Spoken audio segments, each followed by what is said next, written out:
And welcome everyone to the Apptrepreneur Show. This is your place where you can find your sometimes. We keep scaling back from daily to bi-daily to weekly, but this is where you can find your news of the gig economy, technology, apps, and even a little bit of entertainment. And this is actually a rare one for us.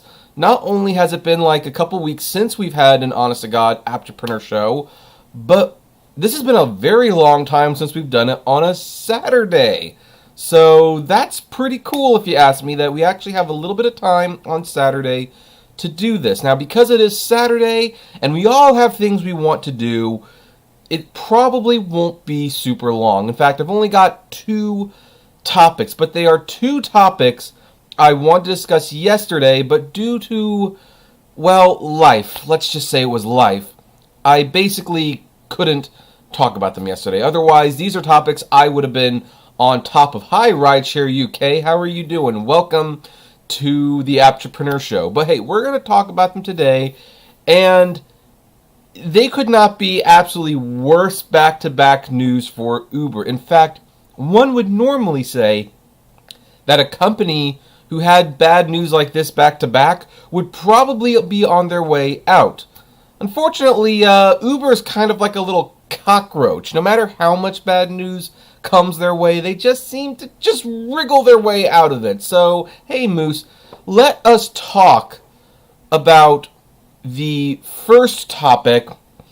And by the way, you are all welcome to comment during the story.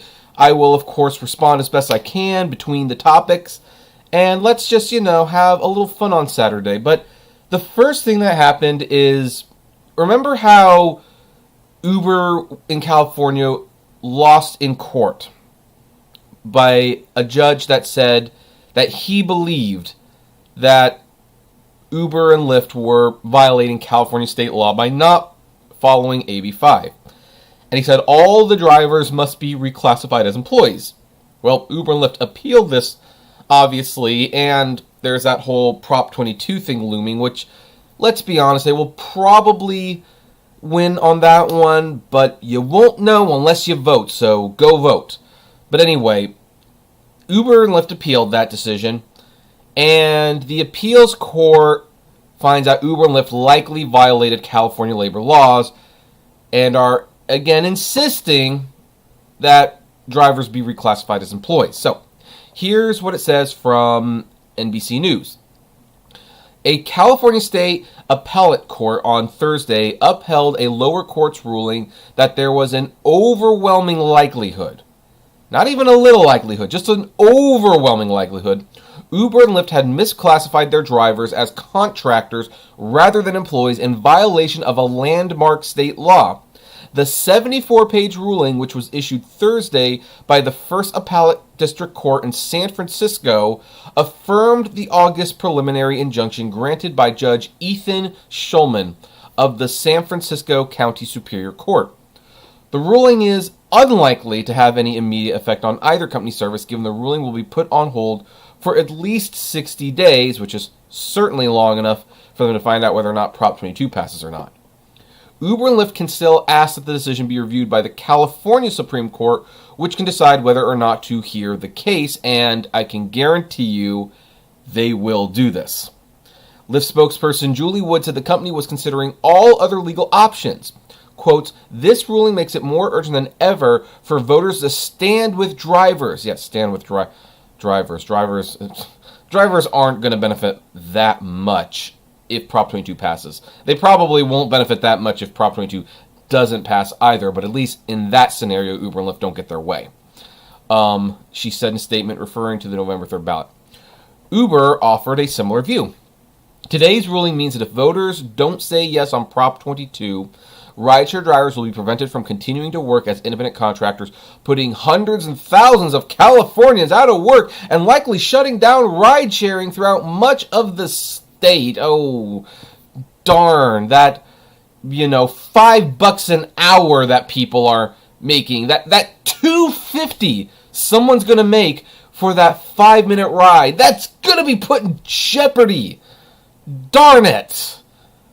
Unless you vote yes on Prop 22, too, that one of the reasons I'm doing these stories side by side is because these threats actually very much tie into our second story, but The ruling could be undermined by Prop 22, which if passed would grant Uber and Lyft an exemption from AB 5. Well, the funny thing about that is they can still be sued for that, and the Prop 22 could still be, overturned. In fact, sometimes the courts themselves might decide to overturn a law. Does anyone remember Proposition 8? Proposition 8 was that law that said that marriage would be defined between a man and a woman. Now, I'm not going to tell you what I personally thought of the bill. My feelings about it were actually very complicated. Much more so than I thought they would be. But that passed, which was a head-scratcher, considering we're in California and we're pretty darn liberal over here. So that was like a real head-scratcher. And immediately once that passed, activists sued, and then I think like a day later, the California Supreme Court overturned it. Like, it never even went into effect. So, even if Prop 22 passes, it's not the end of this. And if it doesn't pass, it's not the end of this. This will probably never end, or at least it'll take a very long time.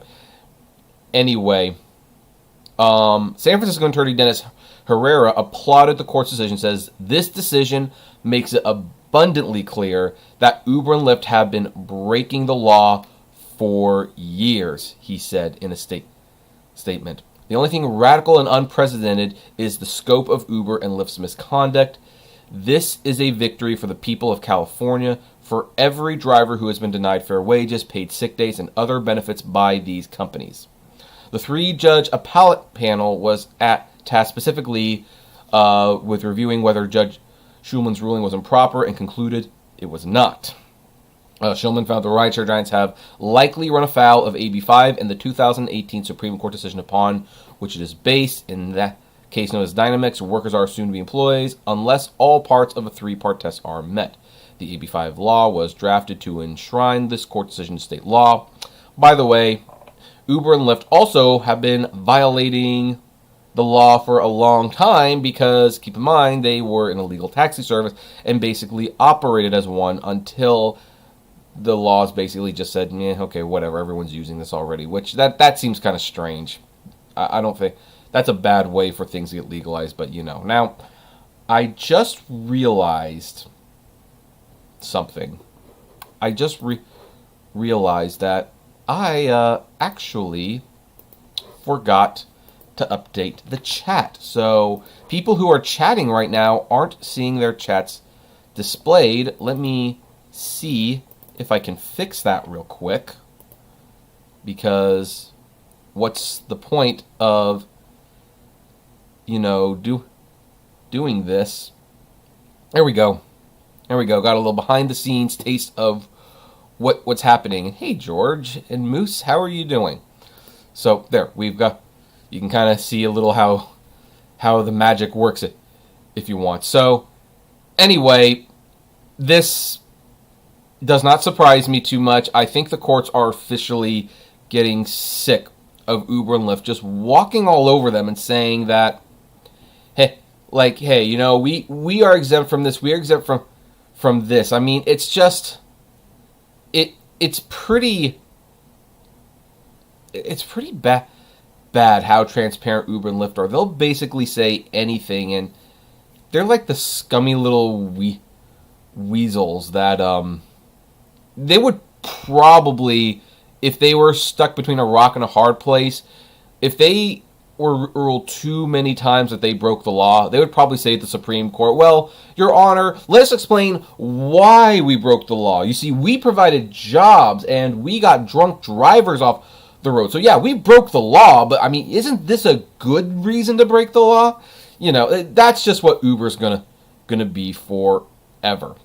But anyway, I would like to know what you all think of this. Like, are you surprised that the appeals court basically said, nah, you're done. We don't believe this. Like, does this embolden you to either vote yes or no on Prop 22? I would love to know. And hey, by the way, since we're live and there's 16 of you here, please give a thumbs up if you are enjoying this, because we could really use the thumbs up. It helps us out quite a bit.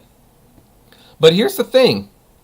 Segueing into the second topic for today's little surprise Apptrepreneur show, Saturday edition. Uber not only lost an appeal, but Uber drivers are now suing the company because of threatening messages urging them to vote for California's Prop 22. Now, I have not been getting these messages because I have taken Uber and Lyft off my phone months ago. They're not on my phone anymore. Now I strictly comment on them. I don't even use the apps anymore. I do have the Lyft Rider app on the phone. You know, I don't know. I know it's not a whole lot better, but you know, just lesser of two evils type of thing. So on the Lyft app though, I've been noticing this too, and Lyft might get a similar lawsuit. That Lyft keeps doing these push notifications almost on a daily basis that, you know, want to keep drunk drivers off the road, vote yes on Prop 22, and do you want to protect your economy? Vote yes on Prop 22. And so people have actually even sent me some emails about what the Uber and Lyft messages look like, and they are trying to direct people to vote yes on Prop 22. What's more, at least in the Uber app's case, I hear, they do like a terms of agreement type force, you know, if you will, because you have to read this little notification and agree to it before continuing working on the app. Now, does the agreement mean anything? Probably not. They can't force you to vote for anything. But it does mean that you basically have to read their propaganda before you can go back to work. Which, again, you're an independent contractor. You probably shouldn't have to read anything except for the terms of service before getting on the app. And, of course, if you're an independent contractor, you should be allowed to refuse the terms of service and continue working under the old terms of service because, you know, you're independent. But, you know, again, you're not really independent. Well, anyway, Uber is now suing the company for this, but this is probably going to be like a much harder thing to pull off. So, according to Business Insider, earlier this month, as part of its multi-million-dollar bid to get California's Proposition 22 passed at the polls in November, Uber sent a series of push notifications and in-app messages to drivers and riders, which we knew they would. Now a group of drivers have filed a lawsuit seeking class action status against the company, accusing it of breaking the law with those apps, blasts, and calling them unlawfully coercive and threatening. Now here's what one looks like. Yes on Prop 22, drivers deserve better. A no vote would mean far fewer jobs and less flexibility for app-based workers. That's why we're fighting so hard to win. No, Uber is fighting so hard to win because they would lose a lot of money if it passes, or they would have to redo their whole business economics to ensure that they made money. Actually, funny story. Another Uber tuber. Really, I use the term loosely because he really doesn't do much on YouTube. Left a comment when I was talking about how Uber Eats was still not profitable, and I know it was supposed to be sarcastic, but it was just so dumb. Where he said like, "So in your perfect world," I'm paraphrasing, of course, like, what would Uber profitability look like if drivers were employees? Insinuating, of course, that if they had to pay everyone as employees and pay benefits and things like that, that maybe Uber might not be able to make enough money to live. Which I kind of resisted the urge to say, you know, that's really not my problem, whether or not they make money or not. Like, it really isn't. So, but instead of saying that, I sarcastically responded, why, money management, of course. Because, yeah, when you have a new situation, you manage your money differently than you would in those other circumstances. So, but this is what it's about. Uber doesn't want to do that. They want to pocket more. And I'm not even sure if they're making money or not. I mean, there's a part of me that says, yeah, they probably should be making money, but then they have those SEC filings, which kind of show that they're not. And unless there's some fraud going there, who knows? But anyway, let's continue. The lawsuit, filed Thursday in San Francisco, alleges that a 1915 state law bars company from Uber from attempting to direct or control the political activities of their employees or threatening a loss of employment to coerce or influence employees to follow any particular course of political action. Through the lawyer, the drivers bringing the suit and the barrage of corporate propaganda left them feeling like they had no choice but to vote yes. Which, I am going to say, I'm going to give Uber this much credit. If people who are looking at these push notifications and thinking they have to vote yes, they're probably not researching this properly. Just because one company wants to vote yes doesn't mean you have to. Granted, again, the pushes, especially on the drivers, are saying, hey, there would be far fewer jobs, aka you might be expendable. So, yeah, it is kind of threatening, if you will. Now, one driver, Ben Valt, said, almost every time we log on, we are fed more one-side information to pressure us into supporting Prop 22. Sorry, my head hit all of a sudden. Threatening that most of us will lose our jobs if Prop 22 passes is a scare tactic, pure and simple. It's not right. Well, Uber does scare tactics all the time. Another driver, Hector, said, Uber is constantly asking whether we support Prop 22. They make us feel like we have to say yes, which you don't have to do. And again, you don't have to do anything. If you live with like a bunch of Trump supporters who constantly put the pressure on you to vote for Trump, you go to the polls, guess what? You're in that booth, you're alone, it's just you and the ballot. You can check Biden. Or you can write Mitt Romney or Nancy Pelosi as a protest vote. I don't care. Vote however you want to vote. Don't let other people pressure you for anything. But anyway. An Uber spokesperson, of course, called the lawsuit absurd. And they said, this is an absurd lawsuit without merit, filed solely for press attention and without regard for the facts, they said. It can't distract from the truth that the vast majority of drivers support Prop 22 and have for months because they know will improve their lives and protect the way they prefer to work. No. Okay, first of all, it's not a fact that the vast majority of drivers support Prop 22. You actually can't prove that. A third-party reviewer could probably, do a study, but Uber selects like a select group of people, probably people that were invited to their little, presentations or whatever, and they say, oh, the vast majority of the people we spoke to, which we can never trust those numbers. And as for the fact that it will improve their lives and protect the way they prefer to work, how? It basically means things stay the same with the exception that you will accrue some benefits and some vacation time, but otherwise it basically is the same low wages and poor treatment as before, and it gives Uber leeway to continue to pay less, if you can believe it or not. So, now this is where it gets a little complicated, though, because it has been pointed out, let's see here, because drivers set their own hours, use their own cars, and can work for competing apps, Uber has long maintained it is not breaking the law by treating drivers like contractors. And so they say that since drivers are contractors, they can't even sue the company as employees. But I think it's interesting that this lawsuit came out like a day after they lost the appeal that drivers were contractors. And it's not put into motion yet. Again, there's a 60-day hold. But now that the appeals court has said that, yes, the drivers need to be reclassified as employees, maybe that does give the Uber drivers a reason, and a legitimate one, to sue Uber for this. And I think Lyft at some point too. Even if Prop 22 passes, there might be some wiggle room that, hey, this court ruled that they were violating the law, and so during this time they were violating the law, and thus these push notifications to threaten the drivers, even in a roundabout way, of getting rid of their jobs was not legal. It wouldn't surprise me. So, and of course, the third topic, which, was headlines everywhere, but I don't think it's much of a headline. If voters don't pass Prop 22, Uber will likely be forced to raise price in California.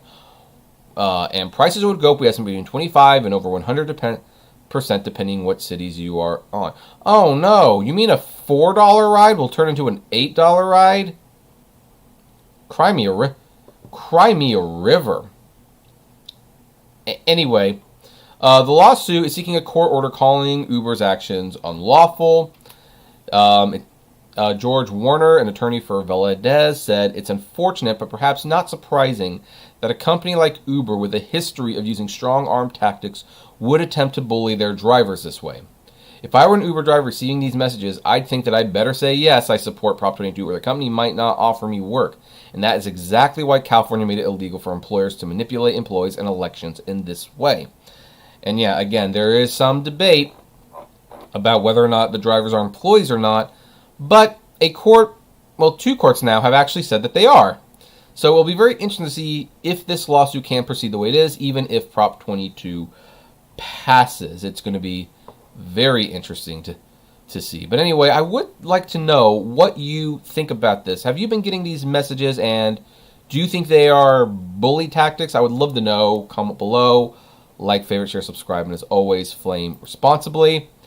And, okay, let's see what people... So, Danny is here. Says, hey, I've been watching for years from Scotland. Welcome. Uber's starting to be very rat-like here now, though they've probably been bad for a very, very long time.